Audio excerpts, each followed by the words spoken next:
네, 안녕하세요. 저는 소개받은 서울시 복지재단의 정책연구실에서 연구하고 있는 송인주라고 합니다.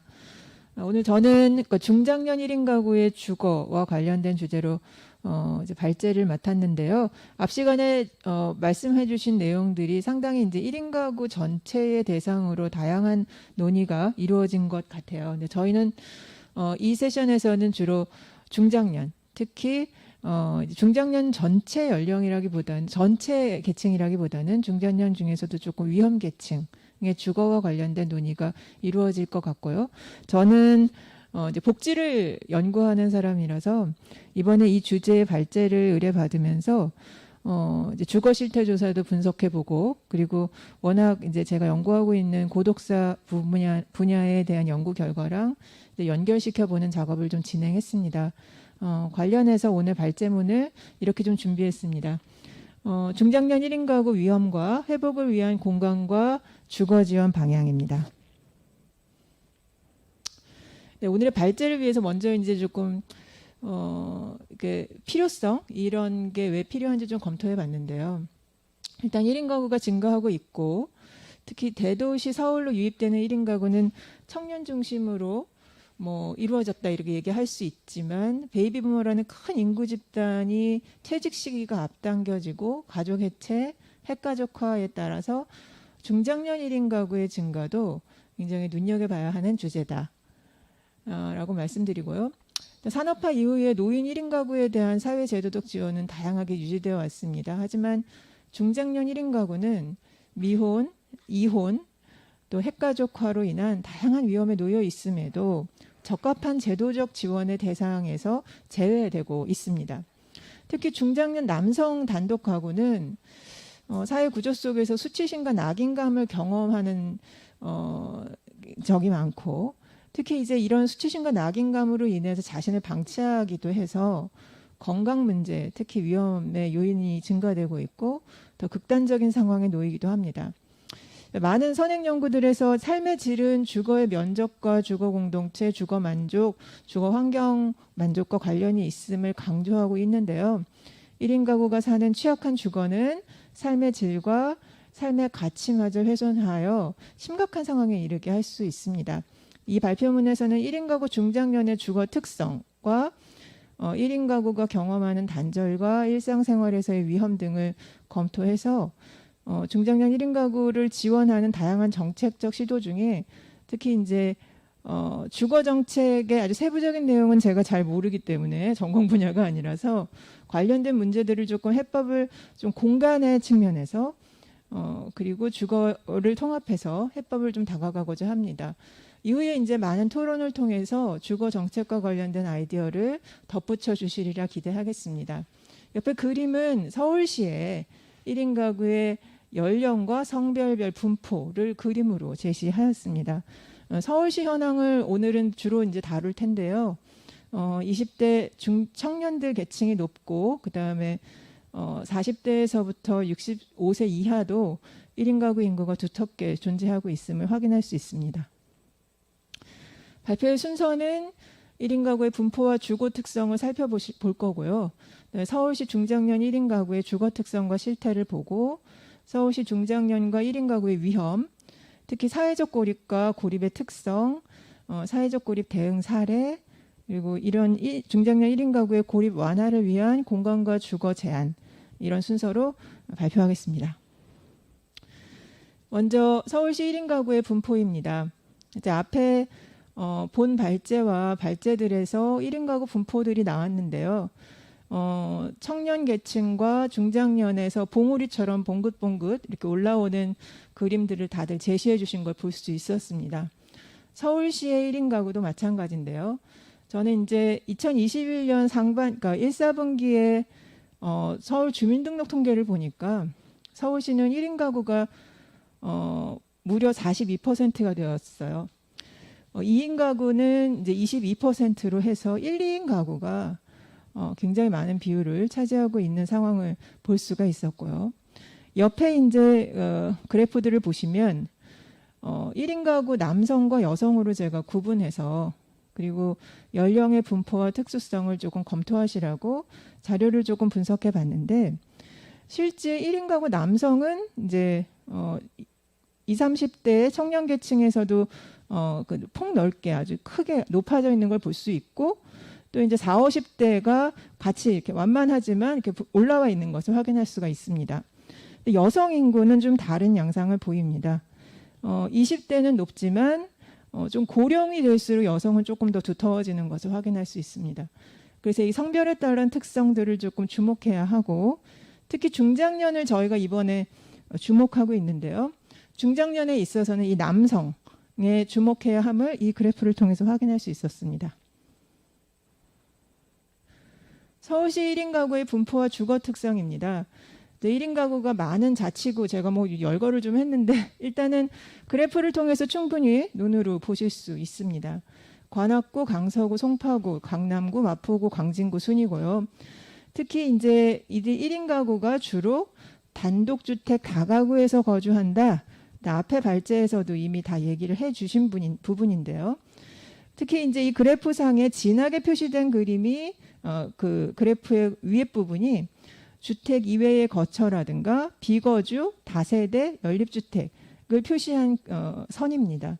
봤을 때 이제 아파트 중심의 도시 주거 형태다 이렇게 얘기하고 있음에도 불구하고 1인 가구는 이렇게 다가구 주택이나 다세대 주택, 주택 이외의 거처에서 생활하시는 것을 확인할 수 있고요.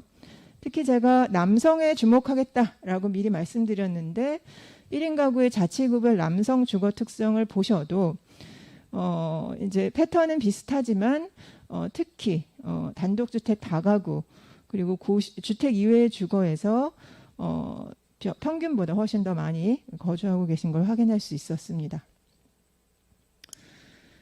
네, 제가 이제 2020년에 발표한 주거 실태 조사의 서울 자료를 제가 분석을 했습니다. 그래서 1인 가구와 그 밖의 가구가 인구 사회학적 특성상 어떻게 상대적으로 조금 다른지 이걸 조금 분석해 봤더니 서울시 자료입니다. 1인 가구가 연령이 조금 더 낮고 학력이 낮고 근무와 고용 형태가 불안정하고 다가구, 단독, 고시원, 오피스텔에서 더 많이 거주하고 주거 지원 서비스에 대한 필요를 더 느끼고 있는 것으로 이제 통계적으로 의미 있는 값으로 나타났습니다. 평균 이사 횟수도 제가 조금 관찰을 했는데 1인 가구에서 조금 높으나 통계적 의미는 없었습니다. 사실 이사 횟수는 이후에도 이제 좀 중요한 변수를 제가 좀 다루고 있습니다.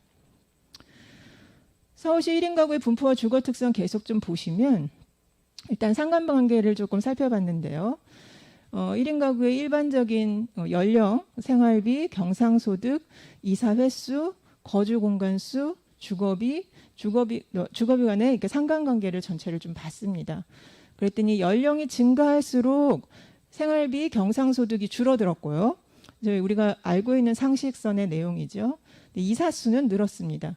당연히 나이가 많을수록 그만큼 이사수가 연이 지날수록 늘어나겠구나 이렇게 상식적으로 생각할 수 있죠.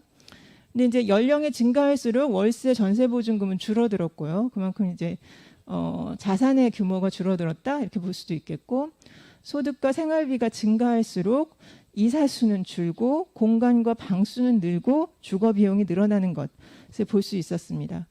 그래서 이 상관관계를 봤을 때 이게 그러면 상대적으로 이사수가 늘고 공간 방이 늘고 그다음에 주거 비용이 공간 방수가 줄고 주거 비용이 줄어드는 사람들은 소득과 생활비가 이제 열악한 사람들이겠구나 이렇게 파악할 수가 있는 거죠.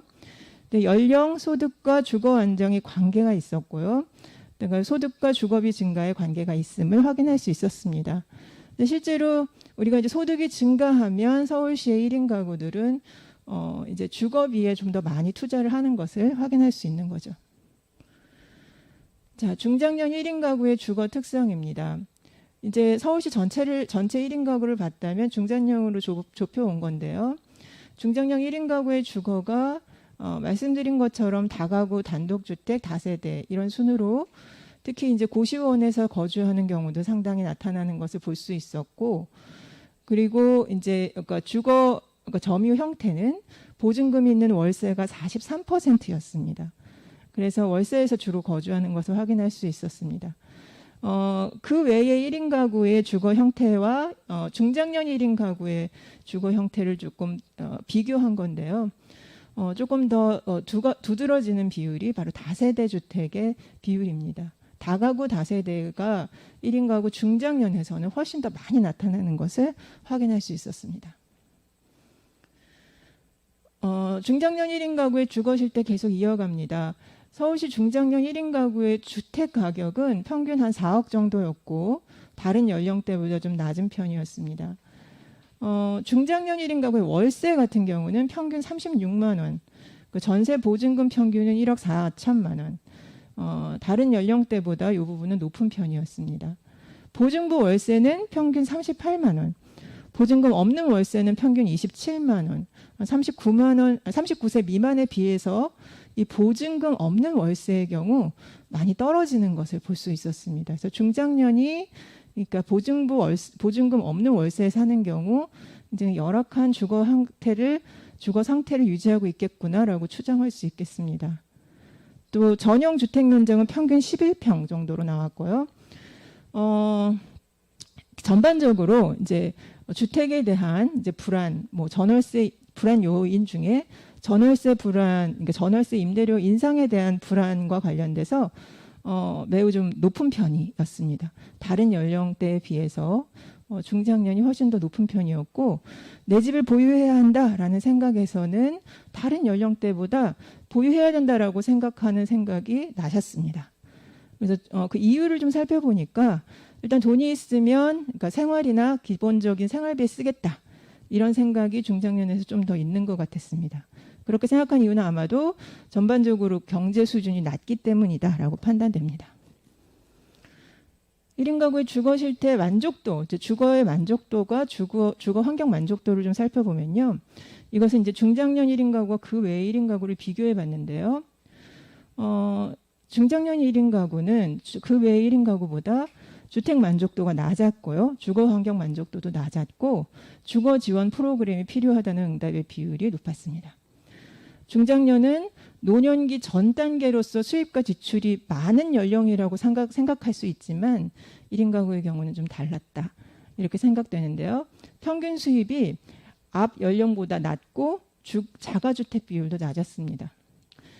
아파트에 사는 비율이 낮았고요. 그리고 다가구 주택과 다세대 많은 건 이제 아까 확인했고 임대료 인상에 대한 불안과 함께 내 집을 가질 필요의 인식이 좀 타연령보다 낮은 것 이런 거 종합적으로 봤을 때 이제 소득의 증가에 따라서 주거비 지출이 늘어나는 특성을 감안한다면 중장년 1인 가구는 소득 여건에 의해서 주거 여건도 개선하지 못하고 전반적으로 불만족도가 높은 주거 환경에서 살고 있구나라는 걸 확인할 수 있습니다. 다음으로는 주거 실태 조사 분석을 이제 마치고 그 서울 통계와 자살 통계 이제 이런 것들을 통해서 그리고 이제 고독사 통계를 통해서 서울시 중장년의 위험을 조금 검토하겠습니다. 이제 서울시 중장년 위험을 자살, 수급자, 사회적 고립, 고독사로 검토하는데요. 일단 19년의 자살 인구 성별 연령을 한번 검토해 보시면 이제 옆에 있는 그림에 위에는 이제 적은 연령, 밑으로 갈수록 많은 연령인데 이제 중장년 연령층을 제가 노란색으로 표시했습니다. 물론 이제 청년 계층에서 여성들의 자살이 많이 늘어나고 있는 것을 확인할 수 있는데 전체 연령대를 검토해 보면 중장년의 자살 비율이 높다라는 걸 확인할 수 있고 특히 남성의 경우는 중장년의 자살 비율이 높구나라는 걸 확인할 수 있습니다. 더불어 일반 수급자의 이제 연령별 이제 그림을 보시면 생산 가능 인구를 이제 18세 이상부터로 쭉 그러니까 20세 정도부터로 이제 본다면 생산 가능 인구 그 20세부터 64세 정도로 본다면 그 연령대에서 노란 띠에 있는 중장년이 수급자가 굉장히 많은 비율이 차지하는 것을 확인할 수 있습니다. 그리고 수급자는 취약한 어린이들이나 노인이 많을 거다 이렇게 판단할 수 있는데 그렇지 않습니다. 중장년이 이렇게 경제적으로 굉장히 위험에 빠져 있거나 자살률이 높은 사람들이 많기 때문에 이 부분 우리가 1인 가구와 연결시켜서 볼 필요가 있습니다. 그다음에 이제 고독사 위험입니다. 여러분들 이제 언론에 보도돼서 고독사에 대해서 많이 이해하고 계실 텐데 이제 올해가 고독사 예방 및 관리에 대한 법률이 시행되는 원년입니다. 그 법에 따르면 고독사는 이렇게 정의할 수 있습니다. 가족, 친척 등 주변 사람들과 단절된 채 홀로 사는 사람이 자살, 병사 등으로 혼자 임종을 맞고 시신이 일정 시간이 흐른 뒤에 발견되는 죽음을 말한다. 이게 이제 고독사 법에 따른 고독사에 대한 정의입니다. 기본적으로 혼자 사는 사람이 단절을 겪다가 죽고 일정 기간 이에 발견되는 죽음이라는 건데요. 이런 사건들이 서울시의 전체 연령에서 특히 1인 가구 전체 연령에서 나타나고 있는데 그중에서 이제 고독사가 노인만의 문제가 아니다라는 것을 알고 계실 텐데 이 고독사 문제가 중장년에게서 아주 많이 나타나고 있습니다. 관련된 부분들을 좀 살펴보면 서울시는 올해부터 이제 고독사와 관련된 통계를 만들어서 이제 위험 인식을 하기 위한 지표로 활용하고 있는데 관련해서 이제 올해 하고 있는 연구에 아주 끝나진 않았지만 내용을 좀 가져왔습니다. 서울시가 이제 그 수급자를 관리하고 있는 데이터하고 그 다음에 이제 그 취약계층 사망 사건 동향 보고라는 걸 합니다. 그 동향 보고 자료를 합쳐서 이 중에서 혼자 사망한 사건, 그러니까 1인 가구이고 혼자 사망한 사건을 카운트하니까 작년에 978건이 혼자 사망한 사건이었습니다. 그 중에서 일정 기간 이후에 발견된 죽음, 즉 일정 정도 부패가 진행되었던 이런 사망 사건은 총 52건이었습니다. 이제 그래서 이제 전체적으로 혼자 죽은 사건을 저희는 이제 고독사 위험 사건이다 이렇게 계층이다 이렇게 분류하고 그 다음에 그 중에서 고독사가 확실한 사례를 이제 52건이다 이렇게 분류하고 있습니다. 근데 이들이 다 이제 1인 가구였으며 직업은 무직이 대부분이었지만 일용근로나 자활근로, 퀵이나 택배 일을 하는 사람도 한 52명 중에 한 3% 정도에 달했습니다. 고독사의 이제 연령별 특성이랑 그다음에 다양한 특성들을 조금 살펴보겠습니다. 특히 이제 52건에 대한 통계로 제가 설명하지 않고 혼자서 사망하신 998건에 대한 건으로 제가 정리를 좀 해봤습니다. 그렇게 해봤더니 이제 연령 구간에 보시면 왼쪽에 있는 두 그림이 이제 5세 구간, 10세 구간의 고독사 위험 계층의 성별 현황입니다. 남성을 보시면 보시다시피 64세 이하에서 두꺼운 띠로 나타나는 것을 확인할 수 있고 이제 이게 65세 구간이 아니라 10세 구간으로 묶어버리면 69세 이하에서 두꺼운 띠가 나타나는 것을 확인하실 수 있습니다. 그런데 여성으로 가보시면 여성은 이제 연령이 높을수록 고독사 현상이 나타나서 맨 오른쪽에 있는 그래프가 서울시의 2020년 사망자 전체 사망자의 성별과 연령 구간인데 비교해 보시면 여성 고독사는 전체 사망자 연령이랑 유사합니다. 그래서 이걸 통해서 이 중장년 남성 고독사는 좀 특이 죽음으로 분류할 수 있겠구나. 그러니까 연령이 높지 않은데도 사망하는 사건을 저희가 특이 죽음이라고 부른다면 그렇게 부를 수 있다라고 분류할 수 있겠습니다. 자, 이게 저희가 오늘 주거 이제 관련된 컨퍼런스이기 때문에 주거 분류를 또 봐야 되는데요. 고독사 위험과 성별에 따른 주거 분류를 보니까 1인 가구가 중장년 남성 1인 가구가 주로 다가구나 다세대에 산다는 거 이미 확인했는데요. 그 비율이 높기 때문에 그렇게 나타난 것일 수도 있겠고요. 여튼 가장 많은 분포는 다가구에서 사망하시는 걸로 나타났고 그 다음 순서로 임대 아파트, 그 다음에 이제 주택, 그 다음에 고시원, 기타, 쪽방이나 여관, 일반 아파트, 비주거 이런 형태로 나타났습니다.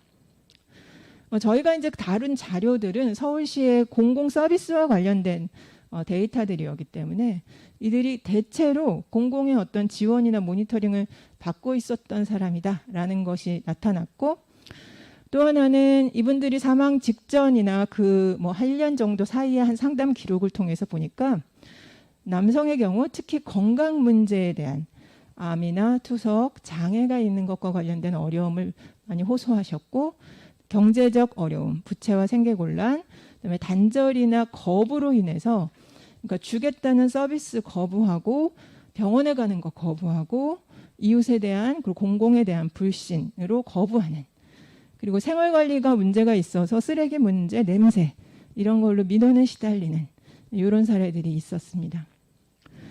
남성에서 이제 남성이 사망한 여러 가지 특성들을 조금 살펴봤을 때 고시원에서 사망한 건이 71건이었는데 그리고 또 40건은 쪽방 그리고 여관에서 사망을 한 사례였습니다.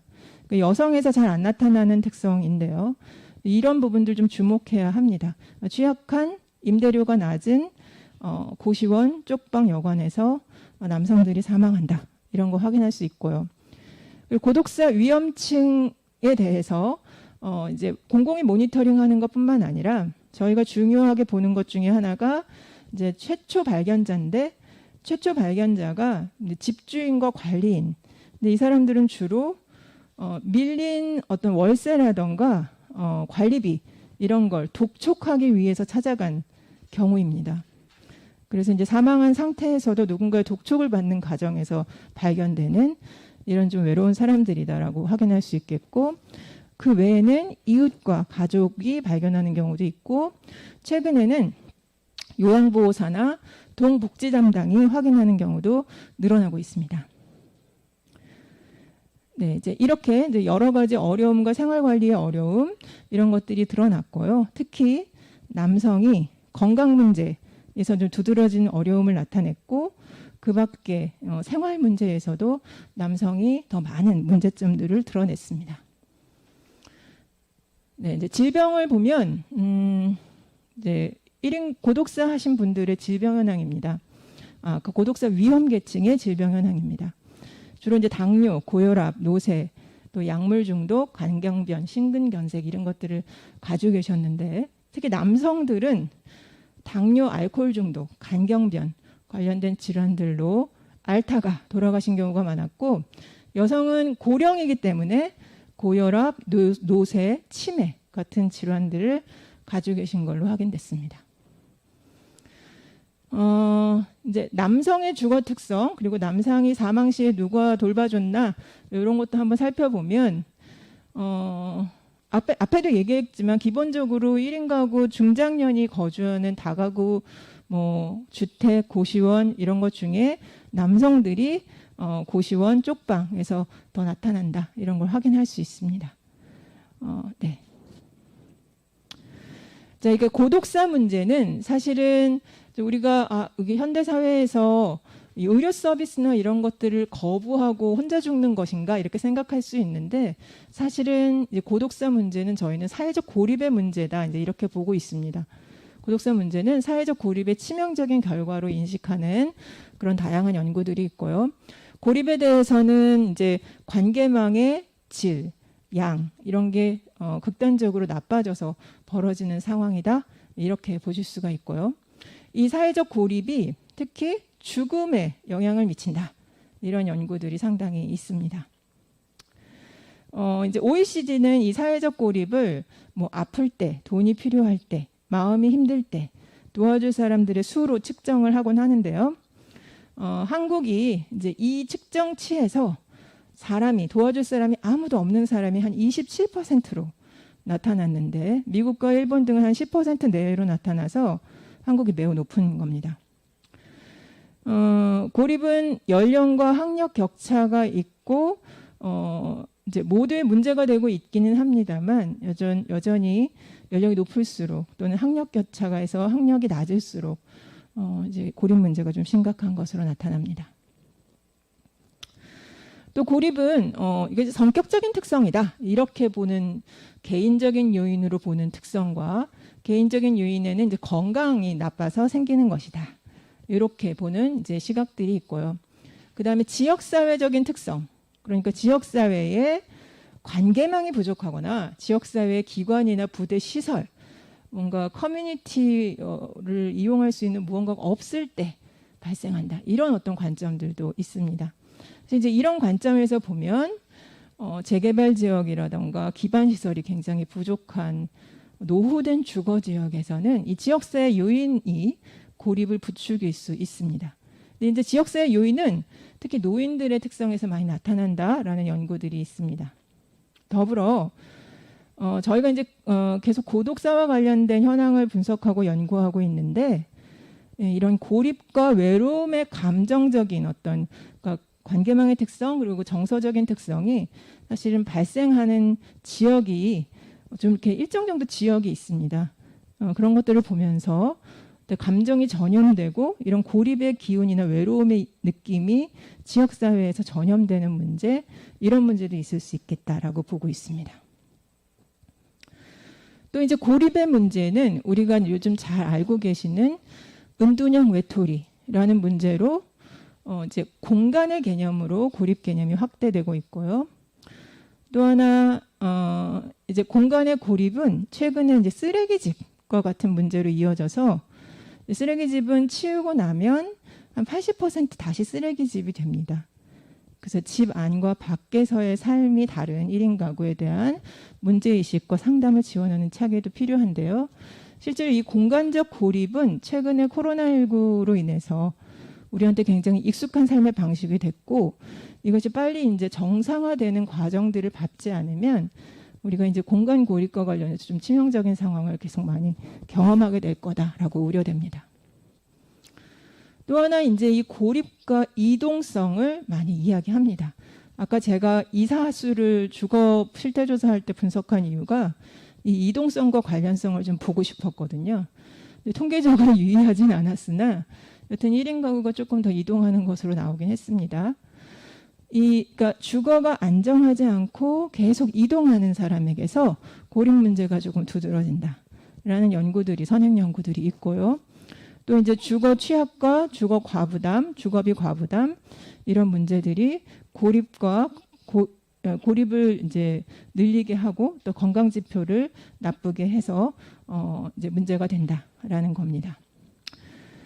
고독사 현장 연구를 하다 보니까 이제 실제로 고독사 한 사람들 중에 노숙하다가 쪽방에서 살다가 병원에 잠깐 입원했다가 다시 고시원으로 가거나 이렇게 계속 잦은 이동을 하면서 사시는 분들이, 그러니까 도시의 주변을 계속 배회하시는 분들이 꽤 있었습니다. 그래서 이런 분들의 경우는 관계망을 이어갈 수 있는 근거들이 거의 없기 때문에 관계망도 해체되고 일상적인 삶도 해체되고 이러다가 이제 사망하시는 거죠. 물리적으로 마음 붙일 곳이 조금 생긴다면 이제 고립하지 않을 수도 있을 텐데, 이런 이동성과 노숙, 관계 상실과 관련된 중요한 특성도 고독사와 사회적 고립에서 또 주목해야 하는 특성입니다. 사회적 고립과 외로움 문제에 대한 대응은 사실 주거 관점의 대응은 아닌데요. 주로 이제 어떻게 하면 이런 단절과 외로움을 갖는 문제를 해결할 수 있을까라는 관점에서의 정책입니다. 이미 들으신 바 있을 수 있는데 영국에서는 2018년에 메이 총리가 고독 담당 장관이라는 걸 신설해서 관련된 정책을 만들었고요.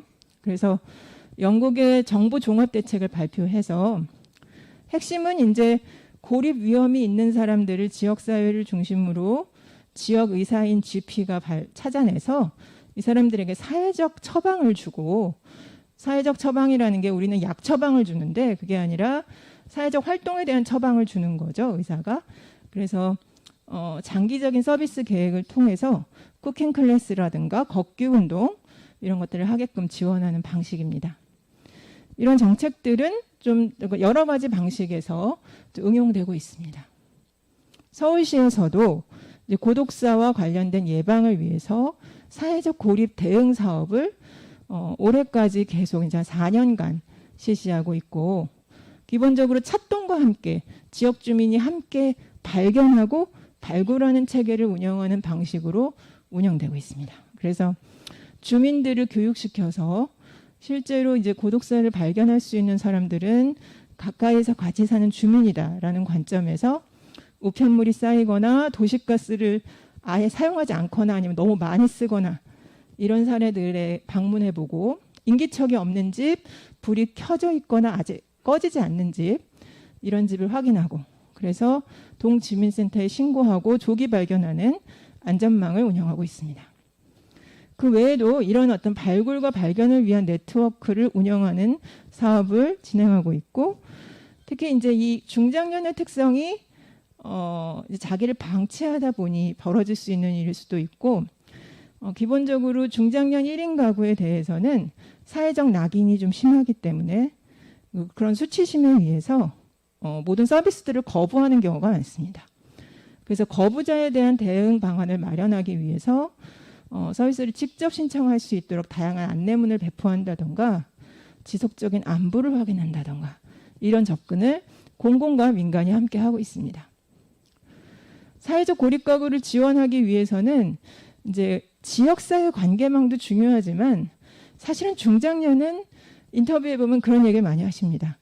우리는 일이 있으면 돼요. 특히 이제 지역사회 관계망을 맺을 나이는 아니고 주로 일자리 관계망을 만들 나이이기 때문에 관련 이제 것들이 굉장히 중요한데 실제로 일자리 문제는 사회 전체의 문제고 지원할 수 있는 체계들을 마련하기 참 어렵습니다. 여튼 하지만 이 부분에 있어서는 좀 더 사회적인 역할을 만들어준다던가 지역사회에서 작지만 뭔가 역할을 주는 이런 시스템을 만들고 그 안에서 일정 정도 소득도 마련할 수 있게끔 지원 체계가 마련되는 것을 구상하고 있습니다. 또한 주민 간의 멘토링을 한다던가 소셜 다이닝을 한다던가 이런 체계도 마련하고 있고요. 위기 사례라든가 의료적인 서비스가 필요한 사례를 방문 간호하거나 긴급 지원하는 경우도 많습니다. 그리고 이제 사망하신 경우는 공영 장례 서비스, 그리다라는 서비스인데요. 그 서비스를 이용하실 수 있게끔 되고 이제 이런 어떤 고립 문제에 대한 전문가를 양성하는 포럼과 교육도 개최하고 있습니다. 자, 지금까지는 이제 고립 문제에 대한 정책 대안들 지금 서울시가 하고 있는 것들을 조금 소개했는데요. 이제 앞으로는 이제 제가 이 주제에 맞게 이게 중장년 1인 가구 고립 그리고 이들의 위험을 좀 인식하는 상황에서 우리가 공건과 주거와 관련해서 어떤 대안을 제안할 수 있을까? 제 시각에서 조금 뽑아봤습니다.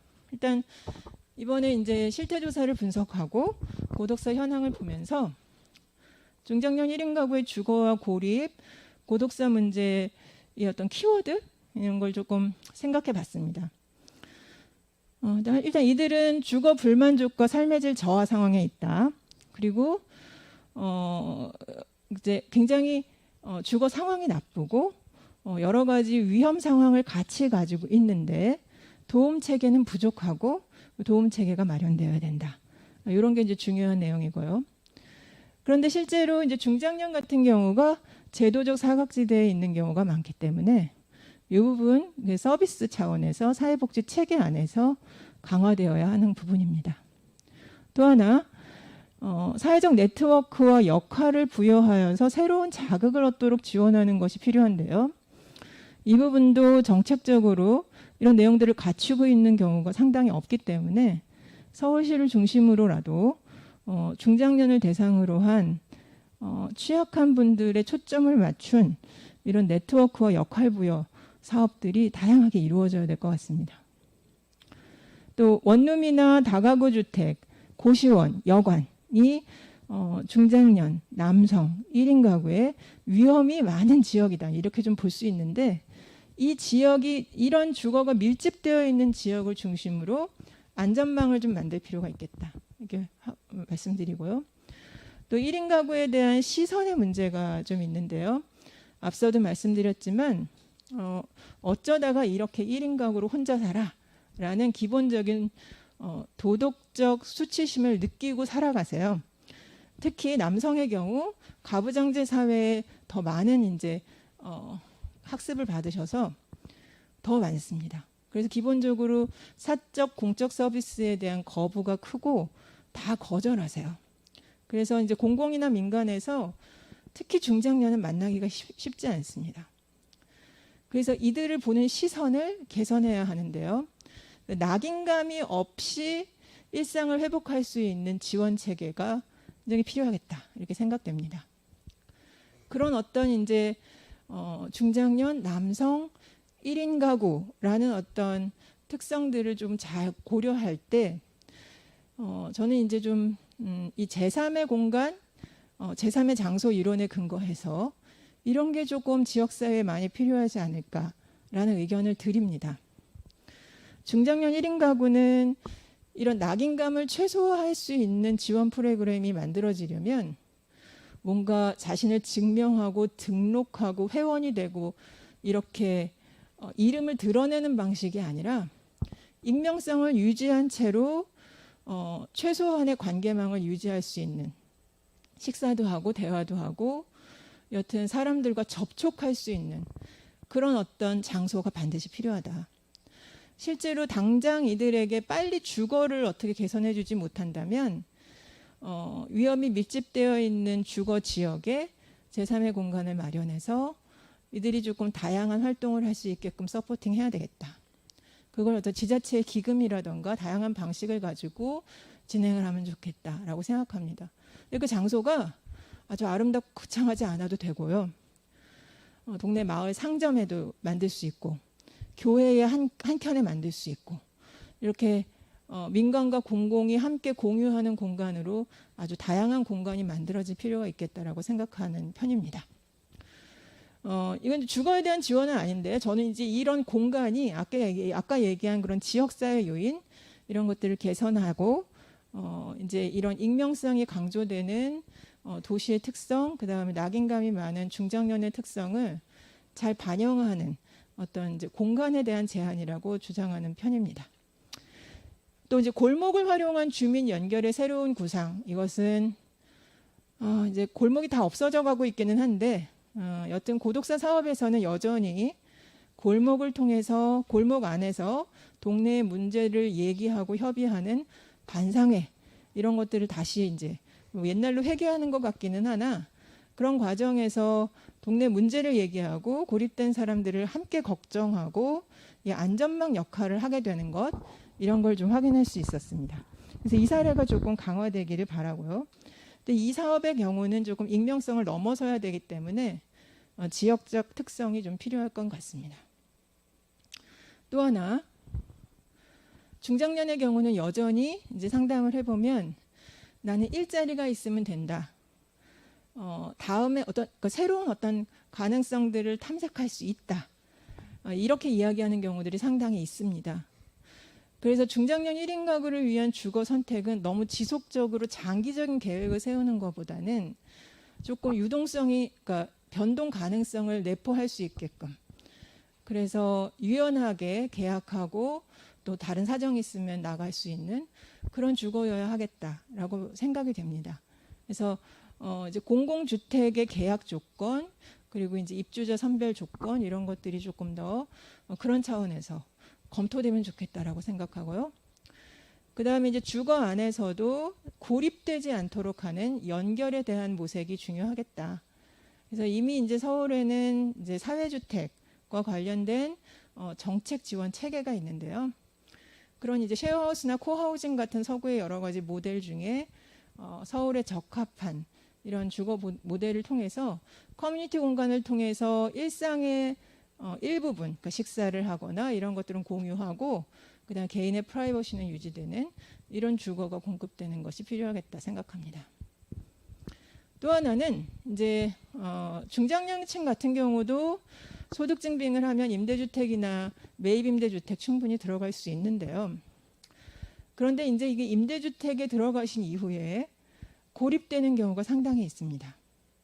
저희 이제 고독사 사례들 중에도 매입 임대주택에서 고독사하는 사례, 임대주택에서 고독사하는 사례들 저희가 많이 만나는데요. 이분들이 새로운 주거지, 그러니까 집이라는 것을 얻어서 굉장히 행복할 수는 있으나 집을 얻고 나서 끝나지 않도록 지원하는 서비스가 필요합니다. 그러니까 모든 대상에게 아주 밀착된 모든 서비스가 필요한 건 아니고요. 기본적으로 자기 생활을 관리할 수 있는 계층에게는 이사한 후에 지역사회에 적응할 수 있도록 누군가 지원해야 된다. 이런 내용입니다. 그래서 이렇게 이제 이사하고 나서 적응 못하고 일상생활 관리 안 되고 외로워서 술 마시다가 혼자 돌아가시는 경우 상당히 많았어요.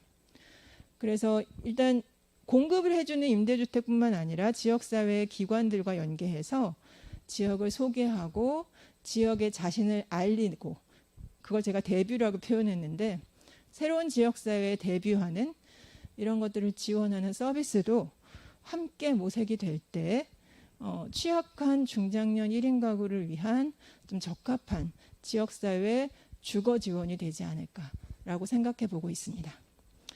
제 발표는 여기까지인데요. 워낙 복지를 하는 사람이다 보니 제안된 내용이 주거 정책에 포커스가 맞춰져 있지 않고 지역사회 전반에 이런 어떤 취약한 중장년 1인 가구를 위한 지원 체계, 주거를 더불어 해서 함께 좀 모색해 봤습니다. 이후 시간에서는 다양한 토론을 통해서 주거에 대한 대안들을 조금 더 살을 붙일 수 있기를 기대해 봅니다. 이상입니다. 토론 바로 이어가겠습니다. 그럼 송인주 선임연구위원님의 발자 어떻게 들으셨는지, 그리고 중장년 1인 가구에 대해서 패널분들께서 어떤 생각 가지고 계신지 자유롭게 토론 나눠주시기 바랍니다. 시작하겠습니다. 네, 자유롭게 먼저 시작해 주시면 되겠습니다.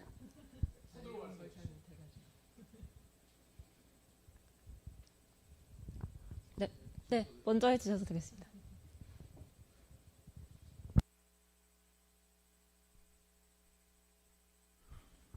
네, 송인주 박사님 발제 내용 잘 들었고요.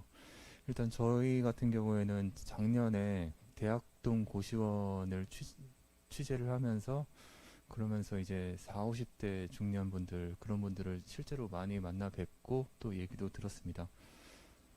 근데 그 취재를 하면서 제가 느꼈던 가장 큰 문제점은 중년 1인 가구, 뭐 중년 1인 가구의 주거 문제, 이런 거에 대해서 관심이 아무도 없어요.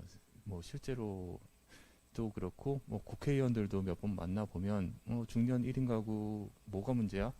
라고 할 정도로 관심이 없는데, 이 관심이 없는 이유를 한 몇 가지 정도를 꼽아보면, 첫째는 청년 주거 문제 같은 경우에는 이제 민당을팽이 유니온이나 이런 주거 단체가 구성이 되고, 이 주거 단체들이 적극적으로 청년 주거 문제니까 해결을 해라라고 여론을 만들어내고, 그리고 또 정치권에서 호응할 수 있는 그런 힘을 가진 단체들이 많은데, 중장년 같은 경우에는 그런 단체들이 없고, 또 실제로 저희가 만나본 정말 도움이 필요하고 목소리를 낼 수 있는 사람들은 굉장히 소극적으로 이야기를 해요. 우리가 왜 굳이 이거를 얘기를 해야 되나?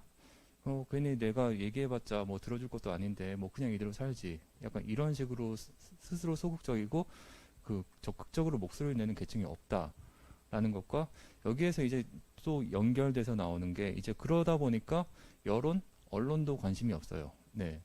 뭐 중장년 1인 가구 같은 경우에는 그게 뭐가 문제야? 청년 같은 경우에는 분명히 지옥고라고 해서 그런 문제에 대해서 청년들이 문제니까 우리가 해결하자라고 목소리가 보이면서 관련 정책들이 속속 만들어지고 있는데, 그렇지 못하다는 점.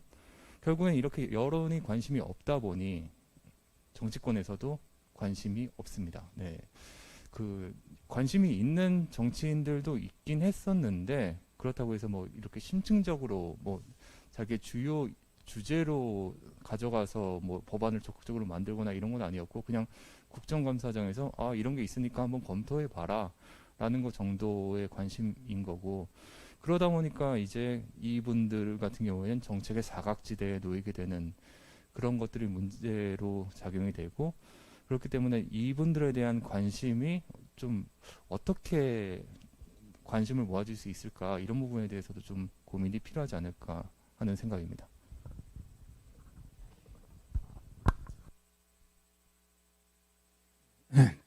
이어서 제가 말씀드리겠습니다. 저는 더한플러스 협동조합 김수동이고요.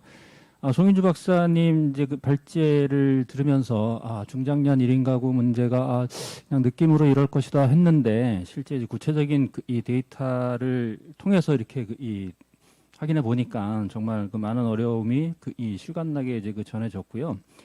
그 내용을 좀 요약을 해보면은 이제 중장년 1인 가구 같은 경우 경제적인 부담 능력은 좀 상대적으로 좀 떨어지고 주거 환경도 좋지 않고 주거 만족도도 좀 이 낮은 편이고 가장 큰 이 위험으로 이제 이 사회적 고립 위험에 좀 노출돼 있는 것을 확인할 수 있었는데요.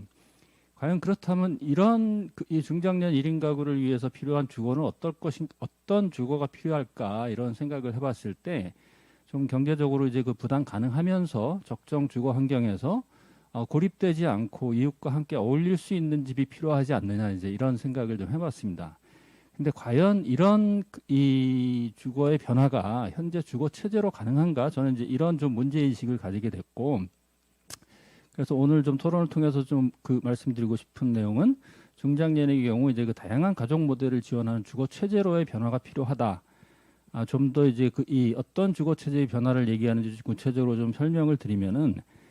지금 이제 앞에 이제 이 신성 기자도 이제 말씀하셨지만 이제 중장년 같은 경우 이제 이 공공주거 지원 정책에서 이제 매우 지금 소외돼 있고, 그다음에 흔히들 우리가 이제 정상가족으로 표현하는 핵가족을 위한 뭐 투룸, 쓰리룸, LDK 형태의 이제 주택 상품, 그다음에 이제 원룸이나 이제 도시형 생활주택 등 이런 관계가 단절된 1가구 1주택 모델로 이제 주거가 상품화되어서 시장에서 공급되고 있는데.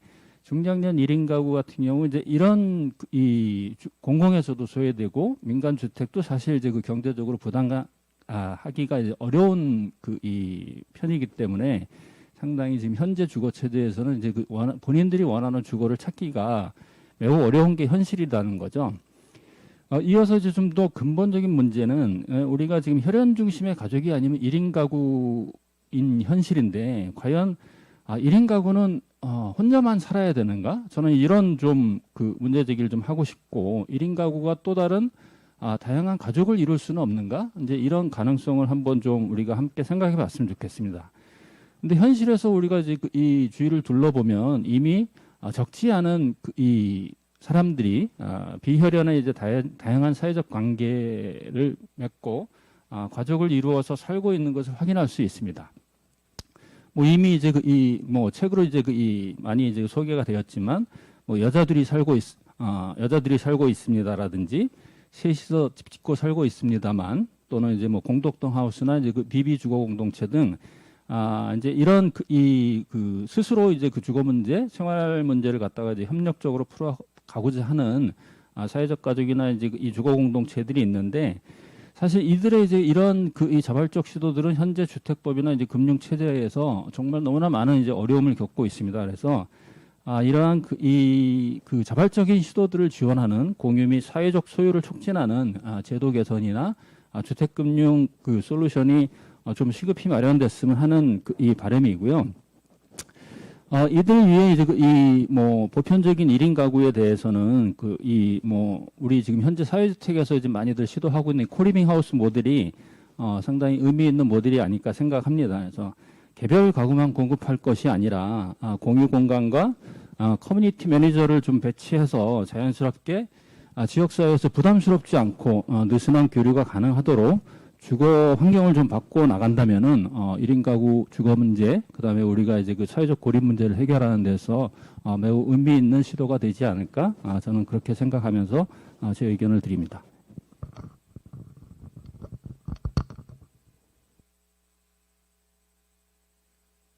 서울시 주택공급과의 지금 공동체 주택을 담당하고 있는 도난주 주무관이라고 합니다.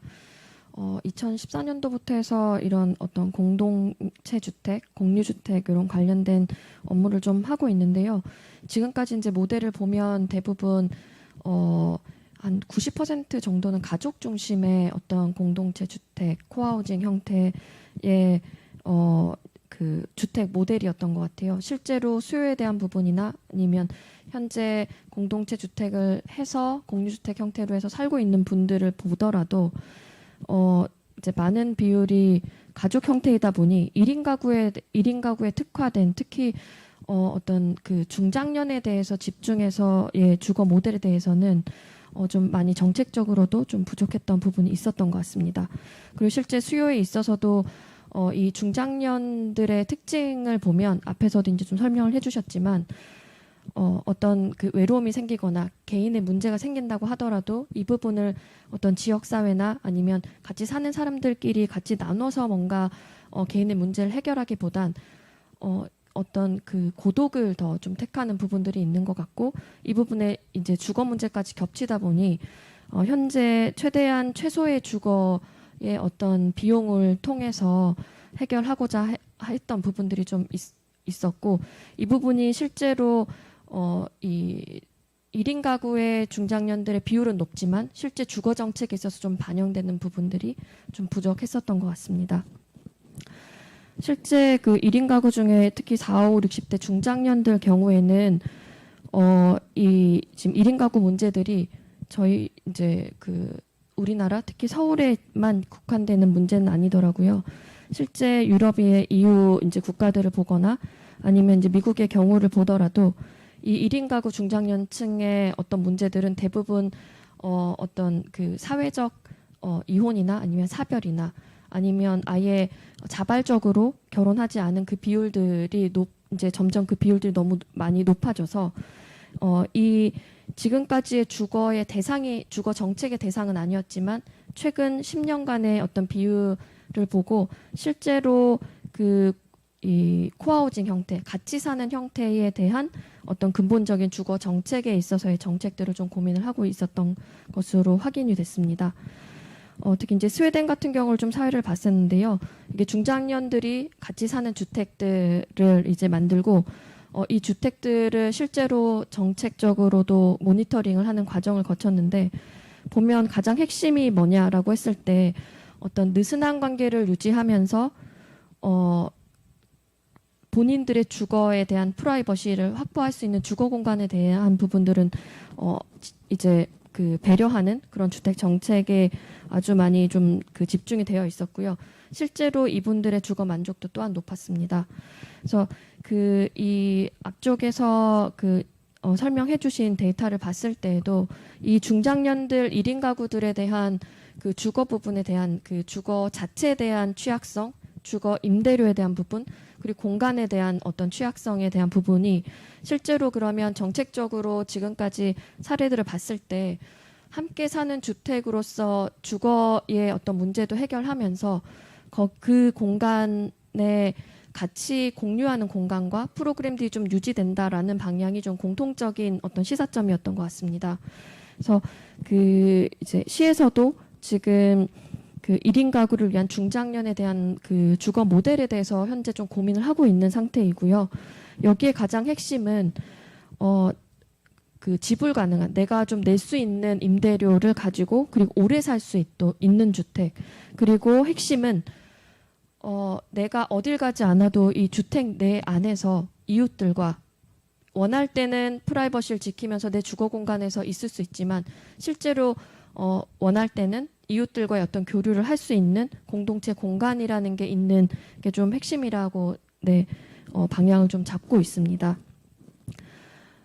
이 부분이 좀 많이 중요한 부분인 것 같은데요. 내가 선택해서 이웃들과의 교류를 할 수 있고 그리고 할 수 있는 그 공간을 주거 안에 만들어 준다는 것 자체가 이 주거 정책을 통해서 모든 그 중장년의 1인 가구들에 대한 주택난은 해결할 수 없겠지만 하나씩 만들어지는 이 주택의 공동체 공간 자체가 사실은 또 하나의 또 의미가 있는 부분인 것 같습니다. 이 공동체 공간이라는 걸 통해서 이 중장년들이 모일 수 있는 공간을 만들어주고, 특히 이 중장년의 1인 가구들만 모이는 공간이 아니고 외부의 지역 주민들과 뭐 아이들과 여러 연령대들이 이 공간을 사용함으로 인해서 교류도 물론이고 자기가 가지고 있던 어떤 노하우들이나 직업적인 특징들에 대해서도 교류할 수 있는 공간, 그 접점이 될 수 있고, 이게 추가로 데이터에서 나와 있는 일자리에 대한 부분까지도 이 공간을 통해서 만들어질 수 있다라는 부분까지도 좀 염두를 해두고 있습니다. 그래서 이 공동체 공간이라는 게 주거 공간과 공동체 공간이 함께 있는 어떤 새로운 주거 모델을 좀 만든다는 게 의미가 있고요. 특히 이게 보통 이제 아파트 형태의 주거 공간이라고 대부분 이제 가장 원하는 곳이 그 공간이라고 생각할 수 있지만, 사실 그 아파트 공동주택이라는 특징이 어찌 보면 그 익명성 그리고 개인의 삶에 대해서는 이제 존중받을 수 있지만 실제로 내가 도움이 필요할 수 있는 중장년의 1인 가구들에 대해서는 내가 그 누군가를 만나서 부탁할 수 있는 그런 관계들을 만들기에는 좀 어려운 부분이라고 생각을 합니다. 근데 의도적으로 만들어진 이 주거 공간, 독립된 주거 공간과 공동체 공간이 있는 어떤 새로운 주거의 모델을 만든다라는 부분은 내가 필요할 때는 어느 정도 요청을 할 수 있는 그런 주택의 모델이 될 수도 있고, 이 주택은 사실은 이 기존에 있던 아파트 형태의 아주 대규모 형태나 많은 수를 공급할 수는 없겠지만 이분들이 살고 있는 다세대 다가구 주택의 어떤 본인들이 살고 있었던 그 동네 안에 그 다세대 다가구 주택의 새로운 모델로서 좀 접근할 수 있는 부분이 있고요. 그래서 어찌 보면 이분들의 어떤 주거 안정성이라는 게 내가 저렴한 주거에 그리고 내가 살고 있던 동네에 그리고 이웃과의 어떤 그 교류할 수 있는 접점으로서의 공간까지도 좀 제공할 수 있는 모델이라고 생각을 하고 있기 때문에 이 좀 소규모 주택 형태의 그 새로운 주거 모델에 대해서 좀 심도 있게 올해 내년을 통해서 지금 현재 하고 있는 사회주택이나 공동체 주택 모델에 조금의 더 추가적인 제도적인 개선과 새로운 시도, 금융과 여러 가지 새로운 시도들, 그리고 앞에 말씀하셨던 것처럼 커뮤니티 프로그램들이나 이런 부분들이 조금 더 추가 접목이 될 수 있는 조금 더 효과적인 모델들을 좀 고민을 하고 있습니다. 네, 이상입니다.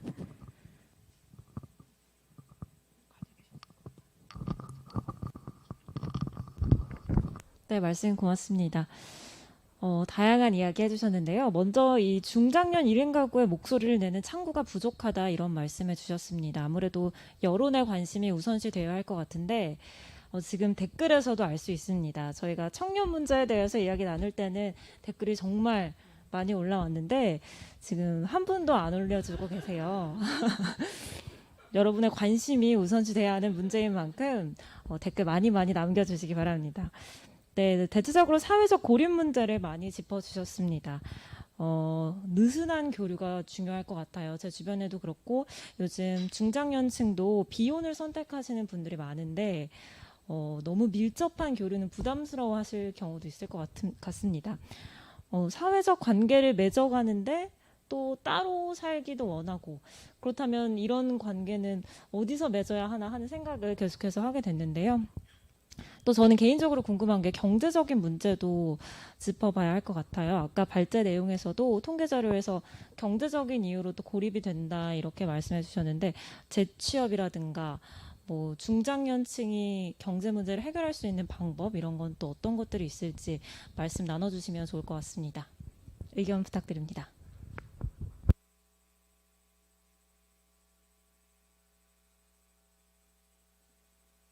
네. 중장년 1인 가구의 주거를 마련하는 데 있어서 경제적 그 어려움은 뭐 제가 앞에 토론에서도 말씀드렸지만 현재 시장에서 공급되는 이제 주거 형태들이 이제 너무 그 부담하기 힘든 그 형태로 이제 너무 이제 가격이 이제 올라 버렸다라는 거고, 특히 이제 중장년 1인 가구 같은 경우 이제 혼자 이 부분을 갖다가 이제 오롯이 다 부담하기가 이제 쉽지 않은 그 상황인데, 앞에서 말씀드렸듯이 정말 뭔가 이제 뜻이 맞는 사람들과 함께 이거를 좀 이 협력적으로 풀어 나간다라고 하면은 그들의 어쨌든 자연스럽게 이제 사회적 관계 이런 이 관계망도 회복을 하고, 그다음에 이제 주거비에 대한 부담을 좀 매우 혼자 부담하는 게 아니라 이제 함께하는 사람들이 이제 분담하는 형태가 되니까 상당히 이제 그 주거비 절감 효과가 있을 거고. 저는 여기에 이제 좀 더 추가적으로 한 가지 좀 말씀을 좀 드리고 싶은 건, 옆에 이제 이 도난주 중과님도 계시지만 이제 우리 이런 공유주택이나 공동주택, 사회주택에 마련되는 이 공동체 공간들에 대한 부담을 그 입주자들이 이제 다 부담하는 것보다는 좀 사회가 같이 좀 분담하는 형태로 좀 시도를 한다고 하면은 거기에 더 추가적으로 좀 경제적 부담 가능성을 높일 수 있는 하나의 대안이 되지 않을까, 그런 생각을 좀 해봅니다. 예.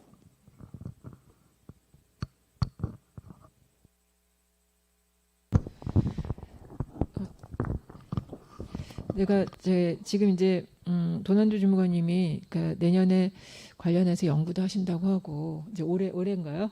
연구도 하신다고 발주하신다고 하고 그래서 희망하는 바를 많이 얘기해 놓는 게 좋을 것 같아요. 그래서 일단 주거에 대해서 필요한 부분도 얘기하겠지만 아까 이제 사회자님께서 얘기하신 일자리 부분, 역할에 대한 부분 이런 게 굉장히 중요한데 일단은 중장년 계층을 이렇게 살펴보면 면밀히 살펴보면 일단 그러니까 노년층이 되기 바로 직전의 연령이거든요.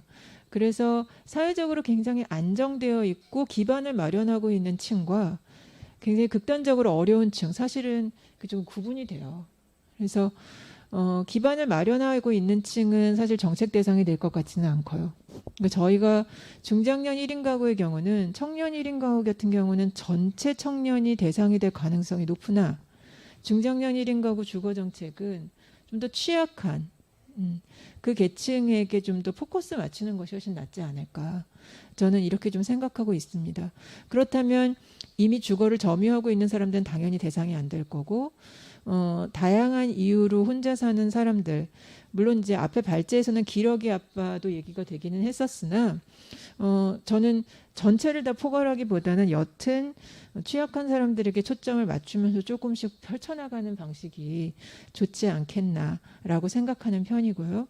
그런 과정에서 저희가 고립된 중장년을 만나본 경험자로서 연구하면서 저희가 데이터들을 가지고 있는 사람으로서 이분들에게 어떤 제안을 하고 그것을 수용하게끔 하는데 굉장히 시간이 오래 걸린다는 것을 확인할 수 있었습니다. 즉 본인이 지금 현재 굉장히 어려운 상황에 있더라도 주변의 사람들의 이야기를 듣고 뭔가 개선점을 내려고 노력하셔야 되는데 이 부분까지 가는데도 시간이 상당히 걸려요. 그래서 실제로 주택이나 좋은 서비스를 만들어 놓고도 거부하거나 오지 않으시는 거죠. 그래서 이 문제를 해결하는 게 되게 중요하다. 그래서 똑같이 공간 만들어 놓고 먼저 오는 사람한테 줄게 이렇게 얘기하는 방식의 공급은 안 어울려요. 그래서 적절한 공간들을 제한하고 설득하고 보여주고 이러는 과정에서 주거를 선택할 수 있게끔 한다던가 이렇게 사실 과정이 조금 더 필요한 주거를 만들어 놨다고 자 그럼 요 이 땅 다 신청해 이렇게 아니라 거기까지 오는 과정을 다 인도해야 되고 리드 누가 진행해 주는 어떤 전달체가 필요한 거죠. 저는 그런 어떤 섬세함이 만들어져 있는 주거 정책으로 만들었을 때 이렇게 취약한 분들이 아 이거 내가 생각해 보지 않았던 주택이고 새로운 삶의 방식인데 좋아 한번 해볼게 라는 마음을 갖게 할 때까지 시간이 걸리더라도 같이 해주는 그런 전달 체계까지 고려하는 그런 주거 정책을 하면 좋겠다라는 생각이 좀 들고요. 그다음에 이제 아까 제가 정책 제안에서는 포함되지는 못했는데 기본적으로 지금 이제 그 기초수급자 중에 주거급여 대상자가 있습니다. 그 중위소득의 45% 되면 주거급여를 받으실 수가 있는데 이 대상자가 늘어나고 있어요. 그리고 중장년층이 이 주거급여 대상자가 늘어나고 있습니다. 그렇다는 것은 이들 중에 중위소득 45% 된 사람들이 많이 늘어났다는 의미고 주거비, 임대료 못 내는 절박한 상황에 있는 사람들이 많이 있다는 뜻이죠. 그래서 그 주거급여가 상향될 필요가 있다. 지금 이 주거급여 금액으로는 서울시 임대료 맞추지 못하거든요. 그래서 일단 현재 살고 있는 곳에서 주거급여나 공공급여를 조금 더 살 수 있게끔 빨리 다시 이사해서 불안정한 상태를 계속 유지하지 않고 살 수 있게끔 주거급여 인상하는 것도 검토해야 될 거고 그다음에 공급되는 주거 이런 공동체 주택을 공급할 때도 글로 연결되는 과정을 만들어주는 섬세함이 필요하다라고 의견을 좀 드려봅니다.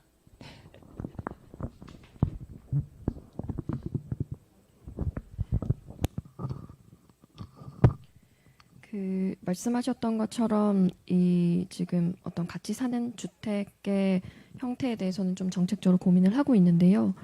이 부분도 이제 그 어떤 주거 취약계층이 있을 수 있고 그리고 어느 정도 경제적으로는 안정돼 있는데 뭔가 외로움이나孤独에 대한 문제가 있는 아예 그래서 조금은 이제 수요가 좀 다를 수는 있을 것 같은데요. 여기에 따라서도 주거 취약계층을 위해서는 말씀해주신 것처럼 이제 주거 급여라는 부분이 또 한 부분이 있지만 또 하나 이제 공공 임대 형태이지만 같이 사는 그 새로운 모델, 주거 모델에 대한 것도 고민을 지금 좀 하고 있는 부분이 있고요. 그리고 그 공공 임대라는 것 자체가 사실은 워낙 어떤 큰 틀이 있기 때문에 거기에 큰 틀 안에서 움직일 수 있는 건 좀 한계가 있는 것 같습니다. 그래서 앞에 말씀드린 것처럼 뭐 사회주택이나 공동체 주택에 대한 어떤 좀 새로운 주거 모델을 좀 말씀드렸던 이유가 이 일반적인 1인 가구들이 좀 그 내가 낼 수 있는 주거비가 있다라고 하면 이분들이 같이 살 수 있는 주택은 좀 민간과 같이 협력한 형태로 해서 공급할 수 있는 주거 모델을 검토를 하고 있고요.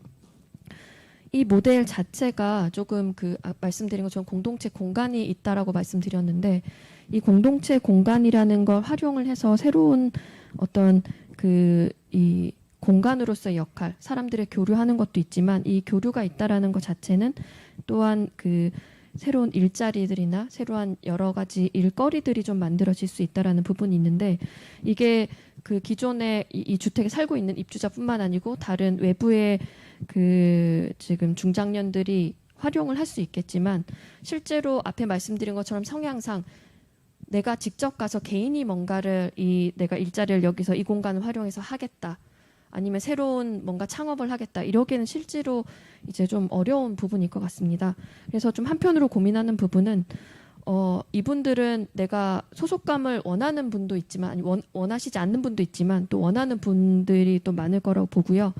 그래서 어떤 개인이 움직이는 게 아니고 어떤 협동조합이나 어떤 민간의 어떤 전문성을 가진 기관이 있다라고 하면 이런 어떤 새로운 주택들이 늘어났을 때 거기에 살고 있는 입주자들이나 아니면 이런 주택에 관심 있고 아니면 새로운 일자리를 찾는 중장년 1인 세대들이 있다라고 하면 이분들이 소속감을 가질 수 있는 새로운 민간의 어떤 기관들에 소속이 돼서 새로운 일자리를 좀 발굴할 수 있는 그런 부분들을 또 좀 같이 고민을 하고 있습니다.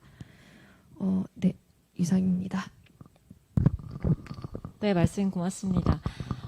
네, 1인 가구 중장년층에서도 참 다양한 문제들이 있는 것 같아요. 경제적인 문제, 교류 문제, 또 관심의 문제, 다양한 이야기 나눠봤는데요.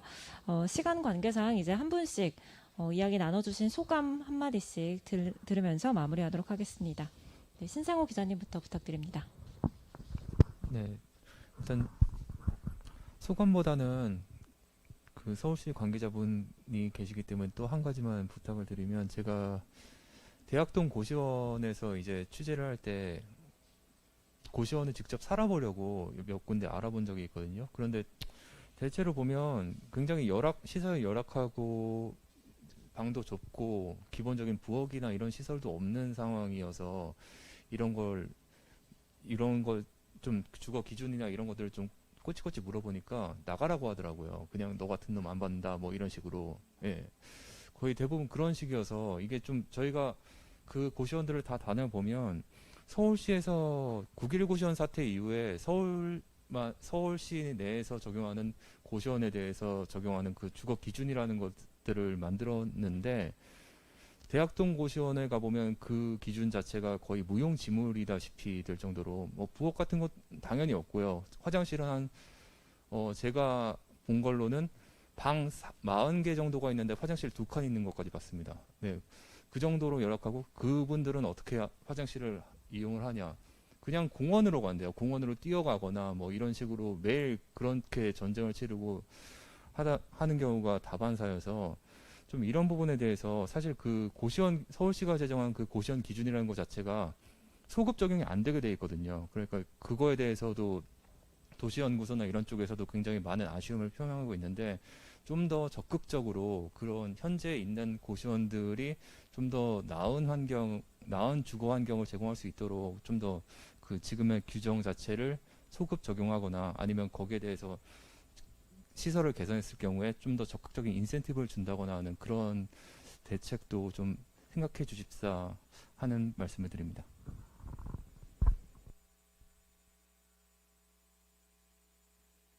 예, 제가 좀 마지막으로 드리고 싶은 말씀은 이런 거예요. 그러니까 흔히들 우리가 많이 갖고 있는 오해 중에 하나가 1인 가구는 공유 주거를 싫어한다.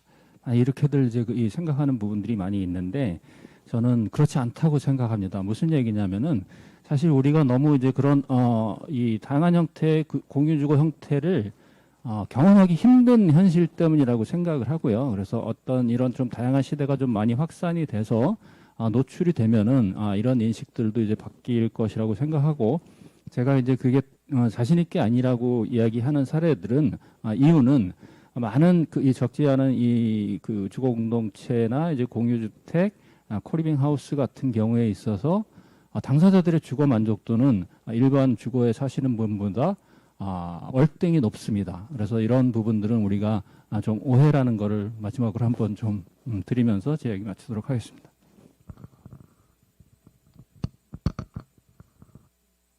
저는 사실 제가 업무를 담당하고 있는 주무관 입장이기 때문에 저희 업무 쪽 관련해서밖에 좀 답변을 못 드려서 그 부분은 이제 죄송하고요.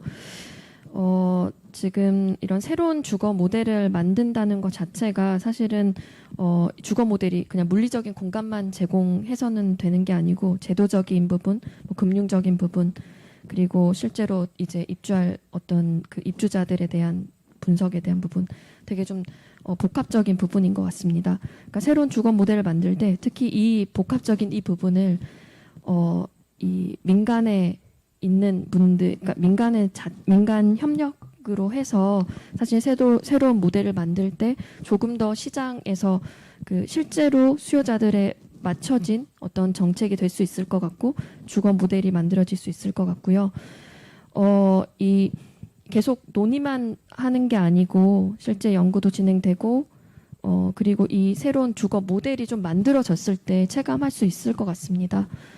최대한 이제 많은 전문가분들과 또 민간의 어떤 그 이제 민간에서 훨씬 더 노하우가 많은 민간 쪽과 같이 새로운 모델을 좀 만들 수 있도록 그리고 모델을 보고 좀 체감이 될 수 있도록 하도록 노력하겠습니다. 네, 이제 제가 이제 마지막으로 이야기를 하게 됐는데요. 저는 이제 이번 주거 컨퍼런스에 참여하면서 굉장히 의미 있고 재밌었는데 이제 주거 전문가는 아니지만 관련된 분야에 계신 분들의 의견을 들을 수 있어서 저한테는 굉장히 좋은 교육의 기회였고 더불어 이게 중장년 문제에 대해서 저는 이제 깊이 고민하고 있는 부분이 있고요. 특히 취약한 중장년이 왜 자신을 그렇게 방치하고 고독사에 이르는가 이 부분이 굉장히 저는 중요한 연구 주제인데 관련해서 이 취약한 중장년의 경우 자기 자신에게 돈을 쓰지 않는 여러 가지 이유들이 있죠. 특히 지금 채팅창에도 의견들이 막 올라오고 있는데 취약한 중장년은 기본적으로 일자리가 없어지거나 경제적으로 위험한 상황이 되면 다 이렇게 취약해질 가능성이 잠재되어 있는 사람들이다. 이제 이런 말들을 쓰셔서 이제 굉장히 공감이 됩니다. 뿐만 아니라 이혼이나 기타 여러 가지 문제들 때문에 가족들을 계속 보양해야 될 수도 있는 사람들이기 때문에 특히 이제 남성 중장년 1인 가구가 주거와 관련된 지원을 한다면 정말로 최저의 내지는 최적의 어떤 수준을 잘 찾아야 될 것 같습니다. 자기 자신한테 투자하지 못하는 그 이유들 저희가 조금 인문사회학적으로 탐구하면서 주택을 통해서 그걸 어떻게 구현할 수 있을지 검토하는 것들 같이 모색해보면 좋겠다 이런 생각 들고 그런 어떤 단초를 찾을 수 있는 의미 있는 자리였습니다. 고맙습니다. 네, 토론이 유독 빠르게 진행이 된 것 같은데요. 의견 다들 감사드립니다. 우리가 놓치고 있었던 중장년 세대 1인 가구가 겪고 있는 주거 문제들, 또 전문가들의 의견들 함께 들어봤습니다.